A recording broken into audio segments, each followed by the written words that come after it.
کہانی کی شروعات ایک اچھے پولیس آفیسر سے ہوتی ہے۔ وہ ایک ریٹائرڈ سواٹ کمانڈر ہے جس کا نام بڈل پارکس ہے۔ سب اسے بی کہتے ہیں۔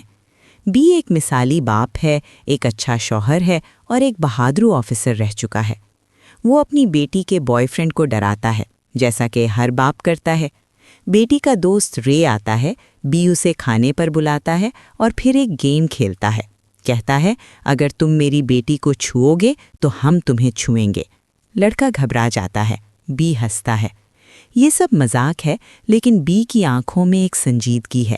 وہ اپنی بیٹی کو دنیا کی ہر برائی سے بچانا چاہتا ہے۔ بی اب ریٹائر ہو چکا ہے۔ وہ گھر پر ہے، دوستوں کے ساتھ باربیکیو کر رہا ہے، ڈومینوز کھیل رہا ہے، زندگی سے لطف اندوز ہو رہا ہے۔ اس کا بھائی ریکر اب بھی پولیس میں ہے، ایک ایماندار آفیسر جو کرپٹ نظام سے لڑ رہا ہے۔ بی اسے کہتا ہے، ریٹائر ہو جا، آجا میرے ساتھ مچھلی پکڑنے۔ لیکن ریکر کہتا ہے، کوئی تو لڑے گا ان کرپٹ پولیس والوں سے۔ اچانک سب کچھ بدل جاتا ہے۔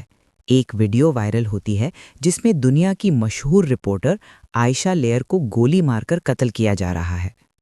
عائشہ ایک بہادر صحافی ہے جو خطرناک جگہوں پر جا کر رپورٹنگ کرتی ہے۔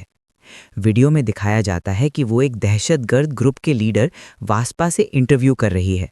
واسپا کہتا ہے، تمہارا ملک اپنی برائی کی سزا بھگتے گا۔ ہر پالیسی کے بدلے 5 جانیں، ہر پابندی کے بدلے 10۔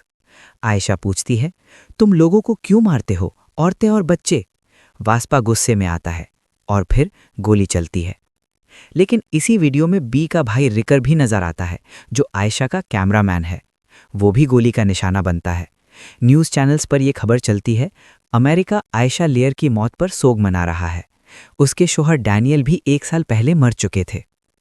بی یہ ویڈیو دیکھتا ہے، اس کا دل بیٹھ جاتا ہے۔ وہ چیختا ہے، اس کی بیوی جین روتی ہے، بیٹی خوفزدہ ہے۔ بی کو یقین نہیں آتا کہ اس کا بھائی واقعی مر گیا ہے۔ وہ سوچتا ہے، یہ جعلی ہے، ریکر زندہ ہے۔ یہ سین کہانی کا ٹرننگ پوائنٹ ہے، جہاں خوشحال زندگی اچانک غم اور راز میں تبدیل ہو جاتی ہے۔ پھر ایک پراسرار شخص بی سے ملتا ہے۔ وہ ایک کمپنی کا ہیڈ ہے جو ریسکیو آپریشنز کرتی ہے۔ وہ کہتا ہے، تمہارا بھائی زندہ ہے لیکن ایک خطرناک جگہ میں قید ہے جسے ہیڈیز کہتے ہیں۔ بی پوچھتا ہے، ہیڈیز کیا ہے؟ شخص جواب دیتا ہے، یہ ایک خفیہ معاشرہ ہے جہاں لوگوں کو اغوا کر کے لایا جاتا ہے، ان کے دماغ دھوئے جاتے ہیں اور وہ ایک نئی دنیا میں رہتے ہیں، یونانی دیوتاؤں کی طرح۔ وہ بی کو بتاتا ہے کہ ریکر عائشہ کے ساتھ انٹرویو کے لیے گیا تھا لیکن وہاں پھنس گیا، اور وہ کوئی اور نہیں، وہی عائشہ لیئر ہے جو ویڈیو میں مری تھی۔ بی حیران ہے، عائشہ زندہ ہے؟ شخص کہتا ہے، ہاں، یہ سب ایک دھوکہ ہے، تمہیں نقشہ ملے گا جو تمہیں ہیڈیز تک لے جائے گا۔ بی کے پاس کوئی چوائس نہیں، وہ اپنے بھائی کو بچانے اور سچائی جاننے کے لیے اس خوفناک سفر پر نکل پڑتا ہے۔ وہ اپنی بیوی سے کہتا ہے، مجھے جانا ہے، ریکر کو بچانا ہے۔ جین روتی ہے، مت جاؤ، تم بھی کھو جاؤ گے۔ لیکن بی کا فیصلہ پکا ہے۔ بی ایک تاریک دنیا میں داخل ہوتا ہے جہاں حقیقت اور فریب کی کوئی حد نہیں۔ وہ ایک پرانی کار سے سفر شروع کرتا ہے، نقشہ اس کے ہاتھ میں ہے۔ نقشے پر دیوتاؤں کے نام ہیں، اتھینا، اپولو، ایریز، میڈوسا، پوسائیڈن۔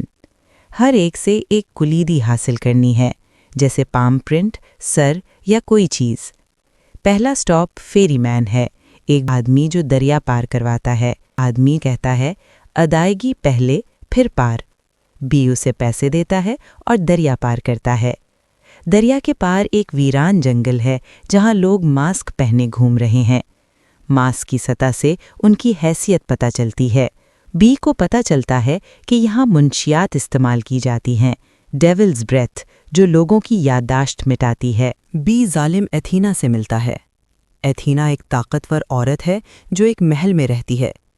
وہ کہتی ہے، تم کیوں مرنا چاہتے ہو؟ ہیڈیز سے کوئی واپس نہیں آتا۔ بی جواب دیتا ہے، مجھے اپنا بھائی بچانا ہے۔ ایتھینا شرط رکھتی ہے، مجھے میڈوسا کا سر لاؤ، پھر تمہیں اپنی پام پرنٹ دوں گی۔ میڈوسا ایک وینجفل ماں ہے جس سے اس کا بیٹا چھین لیا گیا تھا۔ بی میڈوسا کی غار میں جاتا ہے۔ وہاں اندھیرا ہے، دیواروں پر خون کے نشانات۔ میڈوسا چیختی ہے، تم کون ہو؟ بی کہتا ہے، میں تمہیں مدد کرنے آیا ہوں۔ میڈوسا کی کہانی سامنے آتی ہے۔ پوسائیڈن نے اسے استعمال کیا، ایتھینا نے اسے بدصورت بنا دیا اور اب وہ انتقام لے رہی ہے۔ وہ کہتی ہے مجھے میرا بیٹا چاہیے۔ بی اسے قائل کرتا ہے کہ مل کر لڑیں۔ وہ مل کر ایتھینا پر حملہ کرتے ہیں۔ لڑائی شدید ہے، تلواریں، گولیاں۔ ایتھینا ماری جاتی ہے اور بی کو پام پرنٹ مل جاتا ہے۔ اگلا اپولو ہے لائبریری کا مالک۔ وہ کہتا ہے ہیڈیز ایک ریزورٹ نہیں، ڈیسٹینیشن ہے۔ بی پوچھتا ہے مجھے راستہ بتاؤ۔ اپولو ایک کتاب دیتا ہے جس میں یونانی دیوتاؤں کی تاریخ ہے۔ وہ بتاتا ہے کہ یہ معاشرہ ایک سماجی تجربہ ہے جہاں لوگوں کو پش کیا جاتا ہے تاکہ نئی دنیا بنے۔ بی کو پتہ چلتا ہے کہ یہاں لوگ اغوا ہو کر لائے جاتے ہیں، منشیات سے کنٹرول کیے جاتے ہیں۔ اپولو خبردار کرتا ہے پیچھے مت مڑنا ورنہ تاریکی نگل جائے گی۔ پوسیڈون سے ملاقات ہوتی ہے، سمندر کا دیوتا جو ایک زیر زمین محل میں رہتا ہے۔ پوسیڈون غصے والا ہے، وہ میڈوسا کا سابق ہے۔ وہ کہتا ہے میڈوسا نے مجھے دھوکہ دیا۔ بی اسے لڑائی میں شکست دیتا ہے اور اگلی کلیدی ملتی ہے۔ اس دوران بی کو لوکس ملتا ہے، ایک شخص جو لوگوں کو بچانے کی کوشش کر رہا ہے۔ لوکس کہتا ہے یہ معاشرہ ایک پاگل شخص نے بنایا ہے، ڈونلڈ رولنس، سابق EPA ہیڈ۔ وہ خود کو ہیڈیز کہتا ہے۔ لوکس کی مدد سے بی کو پتہ چلتا ہے کہ عائشہ بھی زندہ ہے اور وہ اپنے شوہر ڈینیل کی موت کا بدلہ لینا چاہتی ہے۔ ڈینیل کو ہیڈیز نے مارا تھا، ایک مینٹل انسٹیٹیوشن میں۔ عائشہ کی کہانی تفصیل سے سامنے آتی ہے۔ عائشہ ایک بہادر رپورٹر ہے جو اپنے شوہر کے ساتھ دنیا بھر میں رپورٹنگ کرتی تھی۔ ڈینیل ایک انویسٹیگیٹو جرنلسٹ تھا جو مینٹل ہیلتھ کے کیسز پر کام کر رہا تھا۔